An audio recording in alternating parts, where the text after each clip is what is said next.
reality therapist perception. Bachelorette. Hello and welcome back to Reactivity TV. I'm Amy Albero and I'm a licensed therapist.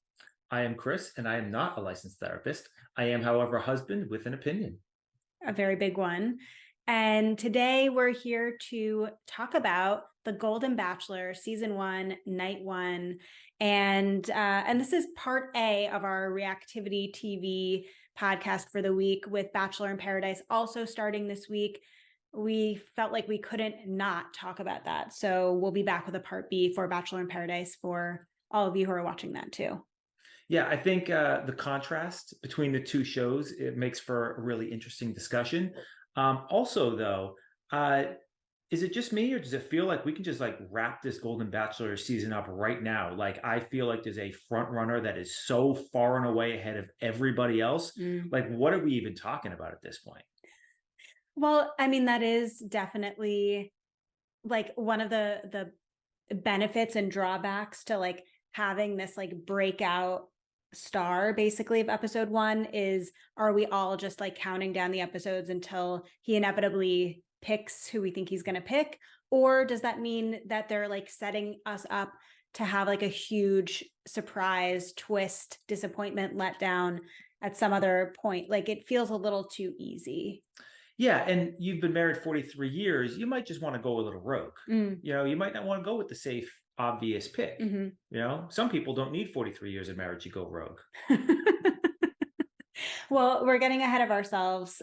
Before we really get into our episode of Reactivity TV, at the top of every Reactivity TV podcast, when we are doing our reactions or giving our reactions to a Bachelor franchise show, we always like to remind you, our audience, that what we're reacting to is only what we're seeing on the screen. We are only commenting on, giving our reactions to what we're observing, the behaviors on the screen that we're observing. We're not assessing their character. We're not providing any mental health diagnoses. That it's simply just us commenting on what we see on the screen. Yeah, no judgments here. Well, maybe a little. They reside in my brain. All right, so let's do a quick recap of what we saw on night 1. And it's pretty standard for all of the night 1 Bachelor, Bachelorette episodes, which is that we start with an introduction of Gerry, getting to know why he's here and what he's looking for. We then meet the women in their little intro packages, as well as through limo entrances. We get into the cocktail party, and then we end with a rose ceremony. So pretty clean and simple Bachelor night 1 type of night. Yeah, how are you feeling about night 1? Yeah, so when we discussed this in the past, one of the big things that I wanted to know was how much were they going to lean into kind of the age and wisdom aspect of what, you know, somebody like Gerry could bring to the table versus how much they're going to try and go with the tried and true formula of, you know, knock them down, drag them out, kicking, scratching, whatnot. You mean the drama of the women? The drama of the contestants. I'm not gendering it. I have sat next to you while you have watched the show, and I've seen some drama from the men that is on par with some of the stuff we we can see from some of the women. So I think that you get into any sort of any sort of game or challenge or anything like that, and the fisticuffs will fly, so to speak, even if they're metaphorical. But yeah, I really liked. It's certainly, and we'll get into it in part B, that contrast, that dichotomy between the nature of the conversations that we saw, say, with Paradise versus what we're seeing with the Golden Bachelor. I was really hopeful that that's what we were going to see. And we are going to see these really deep conversations.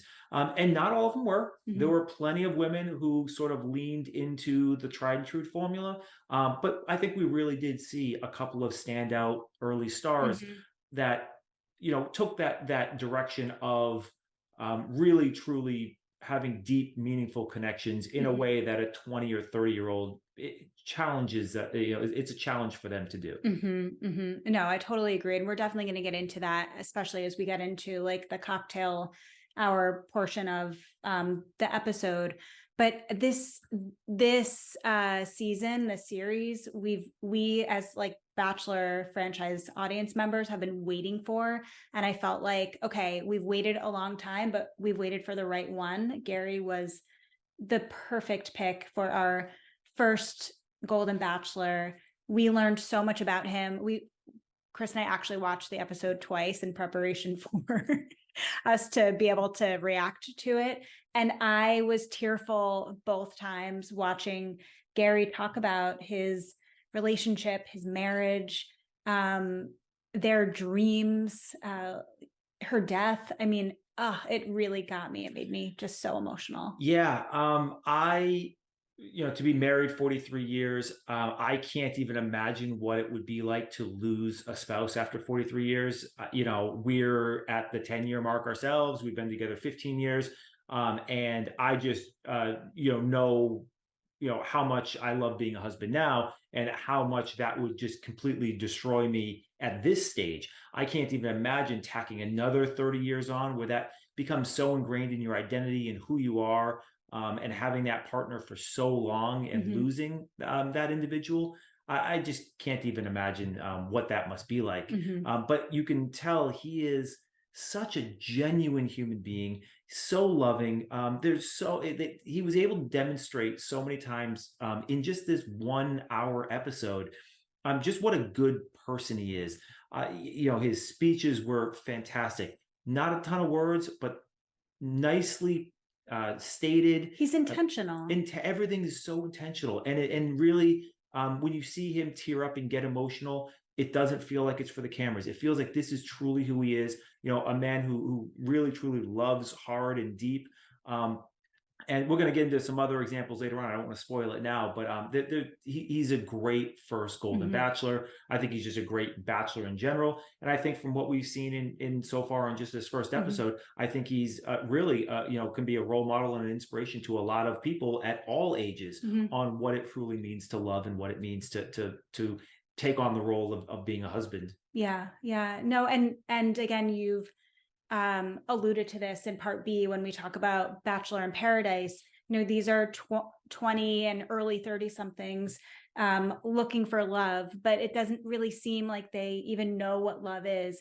Gerry knows what love is, and he uses such a beautiful example of love, and that you get in bed at the end of the night and you don't even need to say anything, but you just feel so comfortable with who is laying next to you. Like that is so hard to even conceive of as love when you have never experienced that before. And it's clear that Gerry has a good understanding of what love is and the kind of love he's looking for, and that many of these women do too. And so again, like the juxtaposition between watching, this group of people's love journey and watching the Bachelor in Paradise love journey, like it is jarring to see. Yeah, I completely agree. So he did bring up one phrase, and I want to get your opinion on this phrase because I have some strong opinions. He talked about finding his second true love, right? How do you interpret that? What are your feelings on that? I think initially my first reaction was like, ooh, I don't like that. Like the idea of a second true love. Because I think I was feeling a little bit like, again, in this like future mythical self that doesn't exist, like feeling a little jealous or feeling a little bit like territorial about the idea that you could love someone in the same way that you love me. And as we watched it a second time, I think I realized that love at this stage and at this age for Gerry, or for many people that are maybe in like second long-term relationships, or who are at a later stage in life, like what love looks like and means for them is different than what it would mean when they were initially seeking a partner, a husband, or a wife. And so I like the concept, but with the idea that it is really nuanced. That, and they reference this in the episode, he and his daughters, that this is not a replacement for his wife, that this is, again, going to be a different type of love. It doesn't mean it won't be deep or meaningful, but it will be different. I don't know. What do you think? Yeah, I mean, it comes back to my core belief on what love is, right? And love is, we talk about all the time, love is a verb, it's action. So you absolutely can love two people, right? Because at the end of the day, it's you making choices to engage in the act of love. Now, you can't do that to two partners at the same time because that isn't a thing. But certainly, if one is no longer there, they can be replaced, or your acts of love can migrate to somebody new. Um, the complaint that I would have, or the problem I would have, is really more with the term true Mm. love. Second love, second great love. I'm okay with all of that. I don't like adding the word true there because I think true has a connotation like somehow it just gets a little bit too metaphysical for me. It feels like it's out of our hands, and Mhm. I don't think love is out of our hands. I think it's very much something that we choose to do and choose to engage in. And so, I think he's looking for his second great love, Mhm. and I think that's certainly attainable. And I think it's a wonderful, wonderful thing. Um, but that brings me up to he's waited 6 years. Mhm. How do you feel about 6 years? Is that too long, too short? Like what? Like he's 71. I believe he's just turned 71. Correct. Mhm. So he doesn't have a lot of time. Was 6 years too long, too short? I think that's hard to answer, like, in a general sense, like, because I don't necessarily know that, like, you can put a timestamp on when is appropriate or when is respectful enough. It really has to come down to a feeling of readiness. And like he seems ready, like Hmm. he seems ready to conceive of an idea of, again, sharing a bed with someone, sharing a life with someone, creating new memories with someone, that he can tolerate that, literally putting himself in this position, getting the like blessing from his kids and grandkids. Like he seems he seems ready to do that. And so maybe for Gerry, yeah, 6 years is enough time. For someone else, that might, like, that ship might have sailed, 3 years ago and they might have been ready then, or someone still might not be ready after 10 years. So I think it all really depends on like the relationship that you had with your initial partner, the work you've done in terms of your grieving process, and the support that you have from your family in being able to move on and find someone new. Yeah. So how impactful do you think his daughters and granddaughters support? How impactful do you think that was in his decision to I make? think it's probably tremendously impactful. And again, I can't speak for Gerry, but in working with individuals who have had the experience of a parent dying or have been a partner of someone who's died, like knowing that there is familial support, that there is an experience of like, this won't make my grieving, this won't impact my grieving in a really negative way. I think that is helpful. Again, not necessary, we don't always get it. People are always on different pages and stages of their grief. It's not linear, so you might not always get it at the time that you're ready to get the like approval or blessing, but I imagine it's tremendously helpful. Grief is so complicated, and I imagine for Gerry too, and I wonder if we'll see this, that what makes grief really complicated is that sometimes with this moving on, it comes a great sense of guilt. Mhm. And we might see Gerry vacillate between that, like this readiness and excitement to move on and developing feelings for someone new, but all of the other feelings that come up for him about that. And so the oscillation between moving on and staying in your grief, it's really complex. All right, so let's get into the women that Gary's going to be dating this season. There's 22 of them. And Is Conchetta one or not one? Is she 22? Is she 23? Is it 21 plus Conchetta? Like what's going on here with Conchetta? Aunt Chippy, I don't believe is in the cast. Okay. I think she was just a kind of a prop. Okay. All right. So I think it's 22 plus Aunt Chippy. Okay. Um, All right. but one thing that I do want to say, and you will talk about some limo entrances that stood out to each of us, but these women were amazing. I mean, they had such Yeah. great energy. They were so vibrant. And I love that they're highlighting, age is essentially just a number, or giving a different idea of what it is to be a senior. I mean, they were, again, so lively, so energetic. I was texting with a friend of ours Very and saying, vibrant. like, oh my gosh, they have more energy than we do. They stayed up a lot later than we have recently.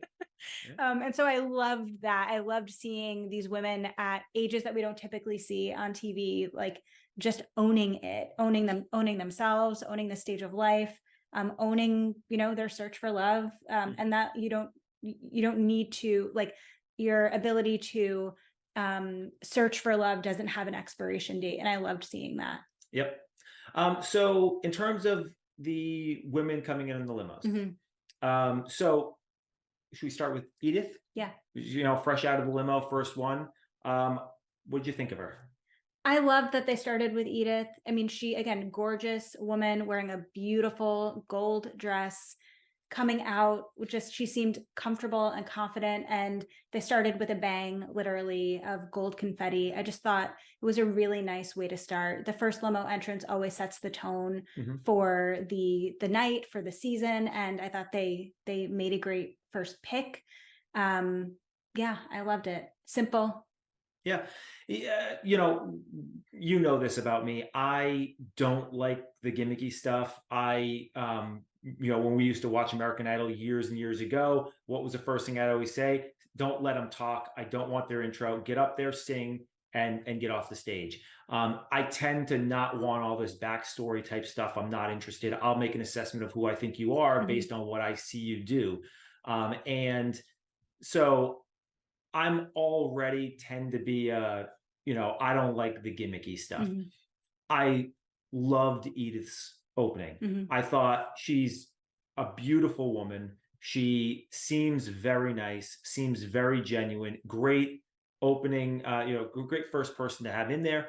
And I actually really liked, it wasn't over the top gimmicky. It was, I'm the first one here. The show's starting. We're making history. We're making history. So we're going to do this little popper fireworky thing, and great. And I thought, nailed it. The perfect amount of gimmick, not over the top, in, out, you're going to be remembered, and perfect. Yeah. I loved every part of hers. And honestly, on the first time we watched through, I liked her entrance, and then she just sort of kind of like fell off for me. And I just didn't really think about her. And on the rewatch, I actually had a significantly stronger opinion of her and affinity for her. And I actually really like her. I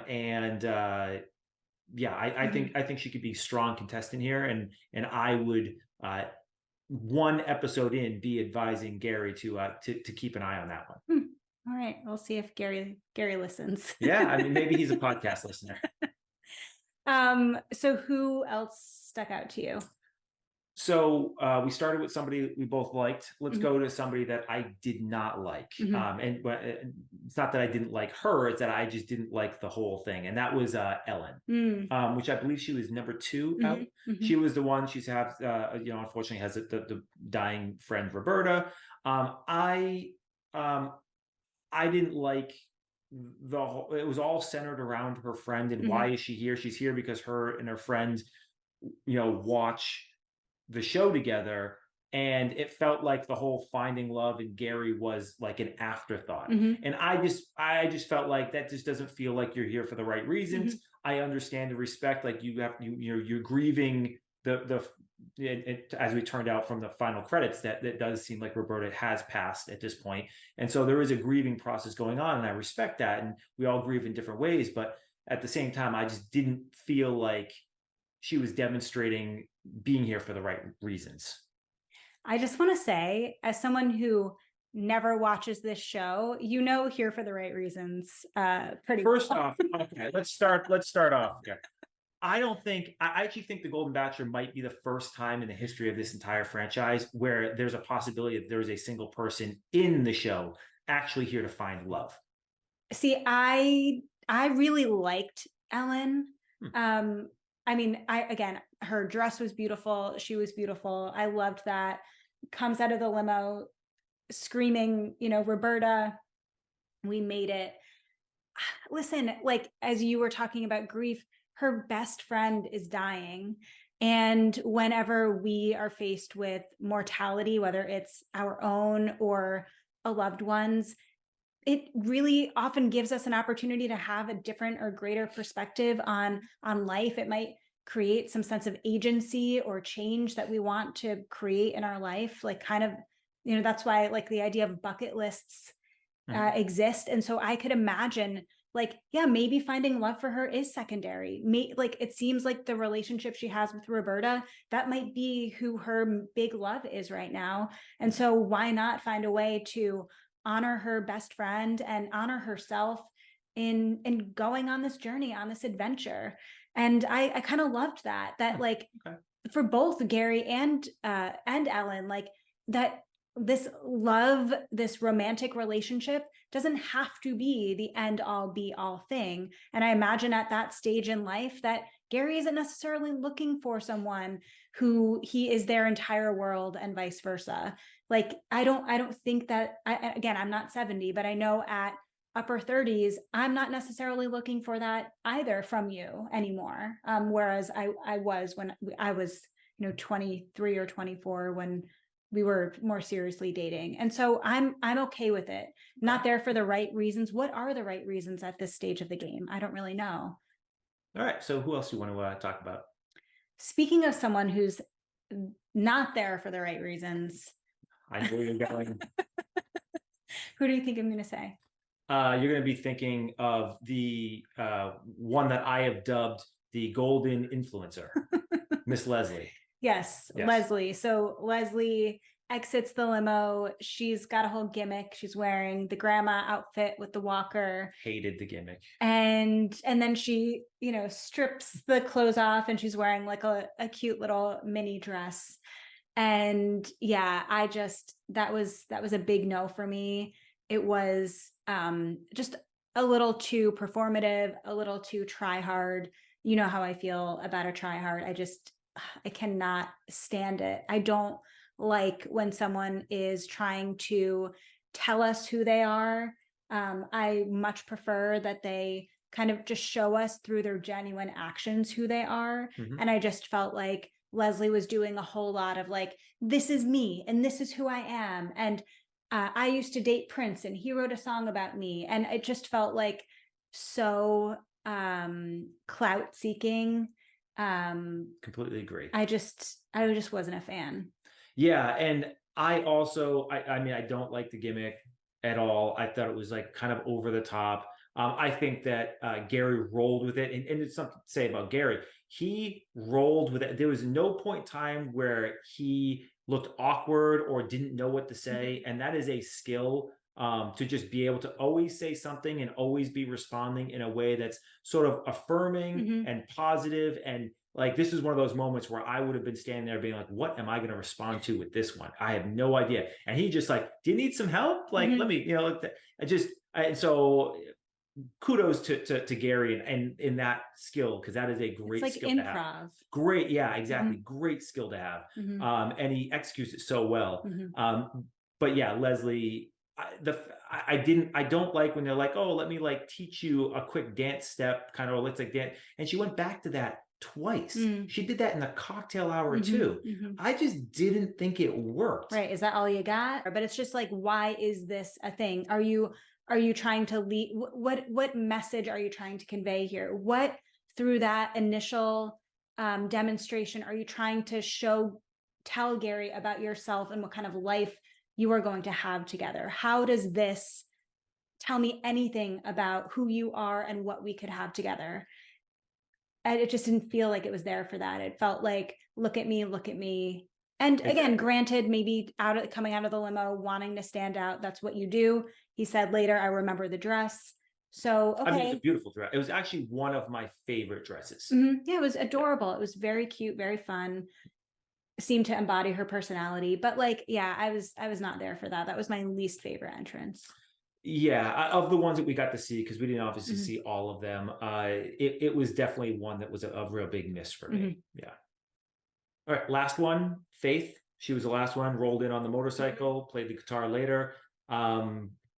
Didn't I thought it was a little bit over top on the motorcycle. Didn't love Shaking it. her hair out. Shaking her hair, yeah, didn't love it, but at the same time, it was better than Leslie's. You know who loved it? Gerry? Gerry. Gerry did love it, The yeah. way he just locked eyes. It seemed like, yeah, it seemed like he was in. I don't know if she really rides motorcycles, if that's really part of, what she does. She referred to herself as a fun monger. So it's possible she's like, this is something that's fun. I want to learn how to do it. Mhm. All right, good for you, Faith. I'm not sure like what the motorcycle has anything to do with her, but Gerry seemed.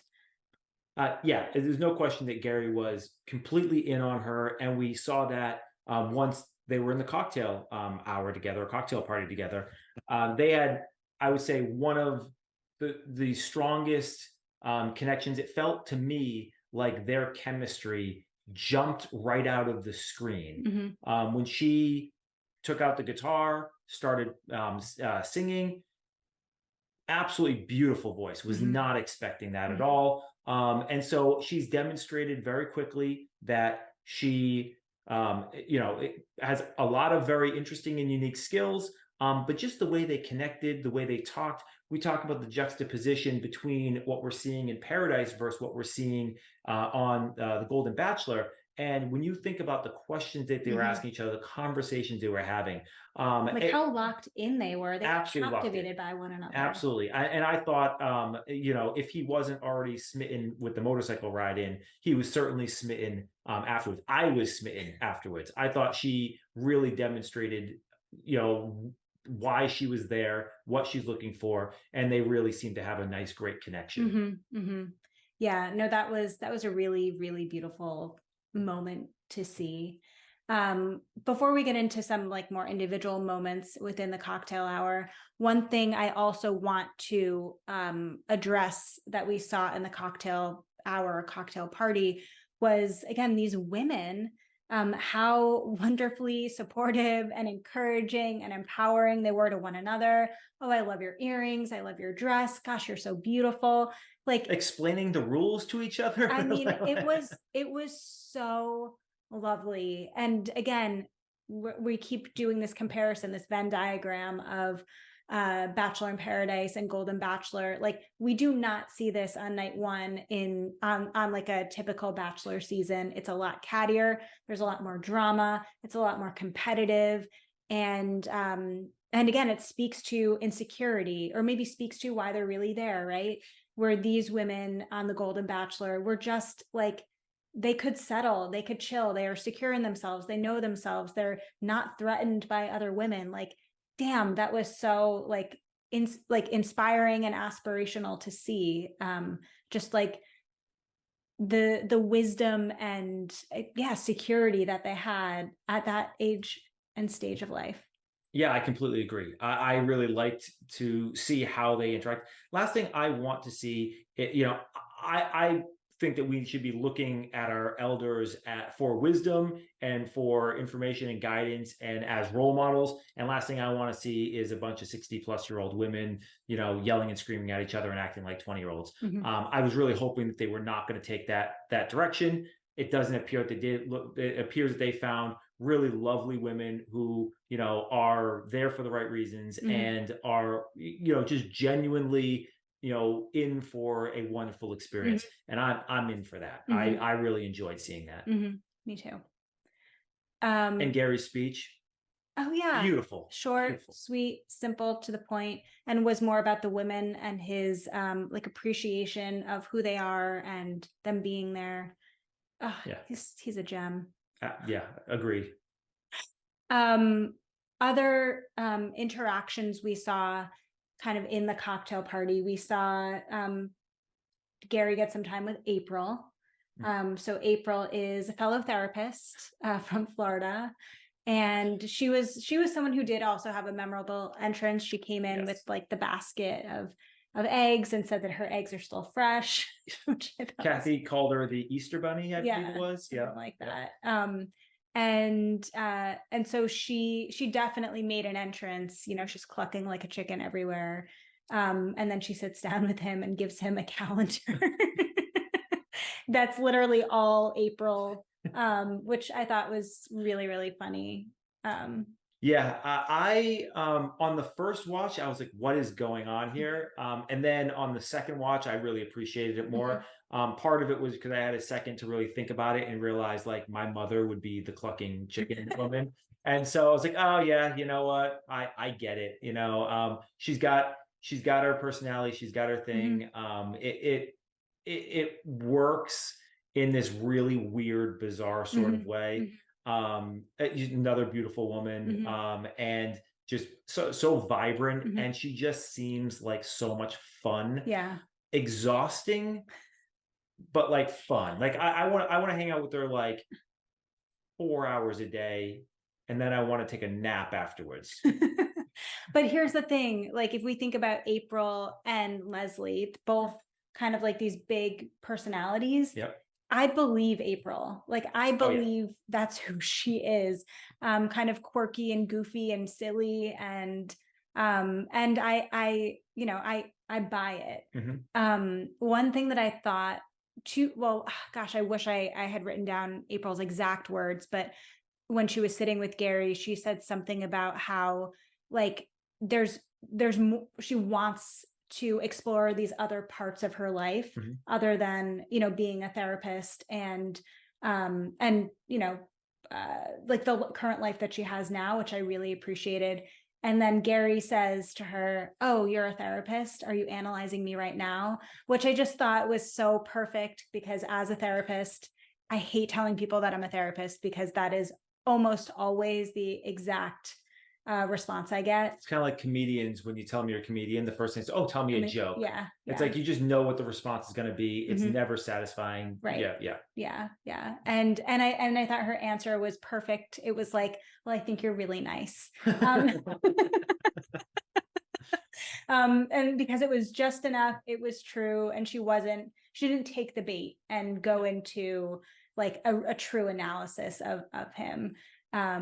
So you know what? Initially on the first watch, I was like, kind of like, ugh, she's kind of annoying, but I like her. I think she's going to be really fun to have around this season. Yeah, the more I think about it, the more I kind of want to. My mother's still alive, but the more if my mother passes, I'm gonna see if I can get April's number for my dad. I think he'd have fun with her. I think so too, actually. Yeah. Um, okay, we then see an interaction with Teresa. So Birthday girl. Teresa is, yes, girl who comes in her birthday suit, birthday girl, and she is a fellow widow. So her husband died 9 years ago. What did you think of their interaction? I didn't love her limo entrance. I just thought it was a little bit too much for me personally. I loved it. You loved it, yeah. For me, it was just a little bit too much. Mhm. Playing into it, I like a little bit subtler. Like Susan's entrance with the "I can handle 6 inches" pointing to her heels. Oh, that's subtle. Love. I that's way what that's way more subtle than "Hey, I'm naked under my dress. You want to see?" This is objectively more subtle. But yeah, no, we haven't talked about Susan yet, but there's something I really like about her energy. I don't think she's a good match for Gerry, but I just something I like about her energy. But yeah, so I did not love Teresa's limo entrance. But when they got into the cocktail hour, the conversations they had, I was really digging it. I thought that they had a real good chemistry, real Mhm. good connection.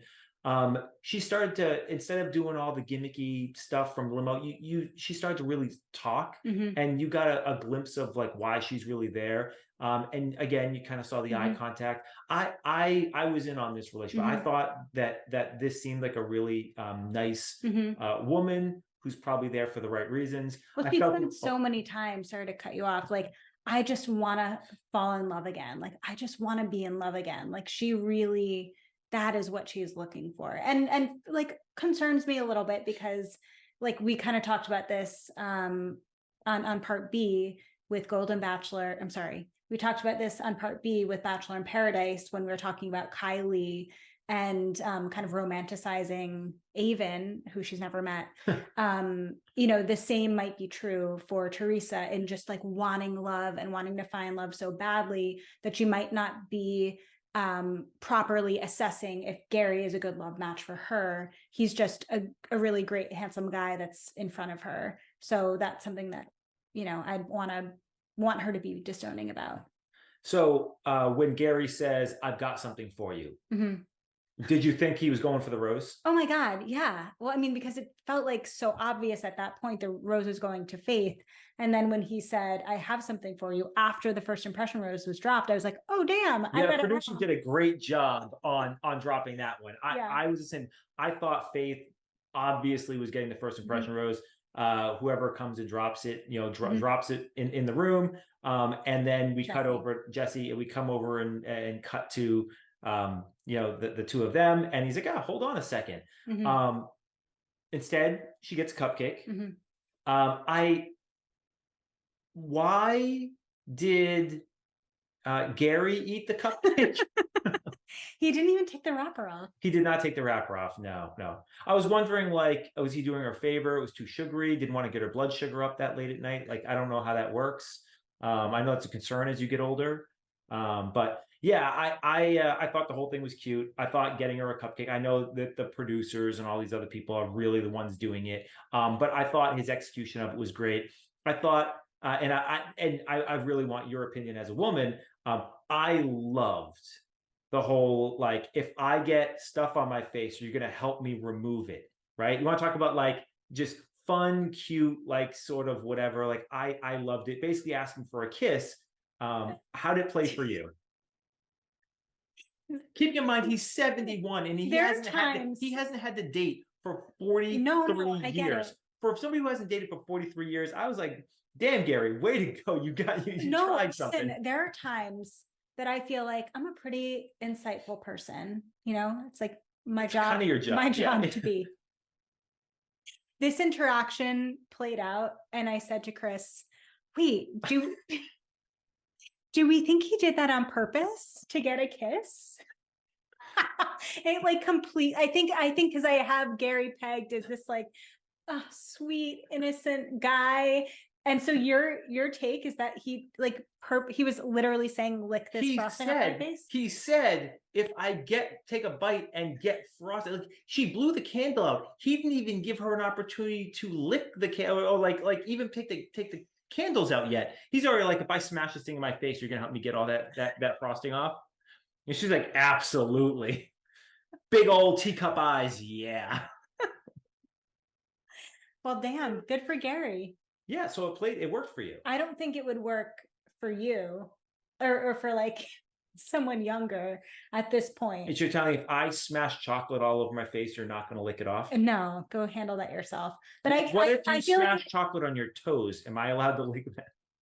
Stay tuned for part B for that reference. I feel like that plays when you're on the older spectrum or on the younger, like you're like a teenager, like new baby relationship kind of thing. Anywhere in between, it's cheesy. All right. Anything else from the cocktail party stick out to you, or should we go into the roses? Roll on to the rose ceremony. Okay. So as we just alluded to, Faith seemed to be like the front runner for first impression rose, except for that one moment when Gerry grabbed the cupcake for Teresa. There, like we both had said, like when the rose got dropped, like it's going to Faith. Yeah. I do think that Teresa was a distant second, but I do think that she was, you know, second from what we saw. Right, from what we saw. Good point. So how did you feel about that? Like the giving of the first impression rose, that whole exchange. When he pulled Faith aside, I loved what he said. It goes back to what I've been saying all along. He said, you know, you're getting this impression rose not because you rode it on a motorcycle, not because you sang a beautiful song and have a beautiful voice. You're getting it because of the depth of the conversation and how much you clearly have invested in this, basically, right? And that is exactly what And he said, and you make me feel special. Exactly. Mhm. Yeah. And that's exactly what I wanted to see. That right there is a difference between somebody, in their 70s versus somebody in their 20s, Mhm. right? The person in their 20s, more often than not, is going to go after the person that they were most physically attracted to. And, even if the conversation was vapid and devoid of any real material. Mhm. Um, and Gerry goes and, picks based on a set of criteria that, and to be clear, Faith is a beautiful woman for her Mhm. age. But yeah, it's very clear that that was not his primary factor. Mhm. And I give him a lot of credit for that. And that's what I was hoping to see. Mhm. Yeah, no surprises there with the Faith. Faith being the recipient of the first impression rose. I'm excited to see what happens with their relationship. But yeah, as I said at the beginning, I'm a little cautious because it seems like a little too easy. Mhm. But maybe in this era of Golden Bachelor, we don't need it to be difficult. Like, why do we need it to be difficult? So we had 6 women go home. Mhm. Any surprises? The only one that I was particularly surprised by was Patty, who is Matt James's mom, former Bachelor. I just thought, just for that fact alone, they would have kept her, but we didn't really see much from her. She didn't really, have like a memorable entrance. There just seemed to be a lack of personality and a lack of vibrancy. She was very flat when she came in her introduction. It was, hey, I'm here. My son was a bachelor, so I know this can work. And off she goes. And Mhm. it didn't seem like there was, any Mhm. real great energy where you have other people coming in doing cheers and you have other, Mhm. so yeah, I understand why people would have thought, like, just from a production standpoint, wanting to keep her around. But I don't think, as somebody who doesn't watch the show, doesn't know these characters, there was nothing for me to grab Right. onto. So it was Right. just, and that's not saying that she isn't a lovely, vibrant woman, but it just didn't come through Mhm. on the screen for Right. me. Right. Right. Yeah. But other than that, of the 5 remaining women, in addition to Patty, no big surprises there. Mhm. So I think we have a nice group of, what is it, 16 16 remaining. remaining. So I'm really excited to see where the season goes. It looks like they go off to some beautiful places, so I'm I think I excited for see that. Hawaii in there. It looked like Hawaii to Yeah. me. So yeah, I'm excited for that. But as we're wrapping up, I want to close with a little, I don't know if it's a game, but something we often do in therapy or in therapy groups. What was your rose and your thorn for this week's episode? All right. So, ooh, the rose for me, and I assume that the rose is my highlight, Mhm. so to speak. I've been nervous about what direction they're going to take. Mhm. Um, I, I think that they picked a good group of women. I think they picked a great first Golden Bachelor, and I feel like the show is on a track to be significantly more inspiring, and I'll say informative to younger generations than the rest of the franchise, we'll Mhm. say. And so that for me is what I was hoping to see. Right, give us some context, give us some juxtaposition, and that's definitely my rose. What Mhm. about you? Um, let's see. I think I'm torn. Like, I think my rose is a mix of just Gary's genuine nature. Like, Mhm. he just seems so genuine and authentic, and I felt like really close to him, like just through the screen and through this first, like, I think in total the episode was 45 minutes. And that was really nice, like to feel like there is this bachelor that I'm like genuinely rooting for. I really care about. He made me care about him, or the show made me care about him in a Mhm. really short time. And then, like I've been saying all day in this episode, I loved the women and their perspective and their energy and their view on life and their view on age, and as a woman who is aging and struggling with that, like it was really meaningful to see. So I'm so happy for that. Like as a woman, like we have examples of what aging can be, and it's really positive. Yeah. All right. So Thorn, not feeling Kathy. We haven't talked about it at all in this episode, but it's clear that she is the one who's supposed to, gin up the drama a little bit. And I just, everything about her just, sorry, yeah, sorry. Yeah, just everything about her, just so far for me. I'm just not feeling. I would not be sad to see her not make the next rose ceremony. But yeah, I think that's my Thorn for this week. Yeah, she was a lot. Like she was a lot.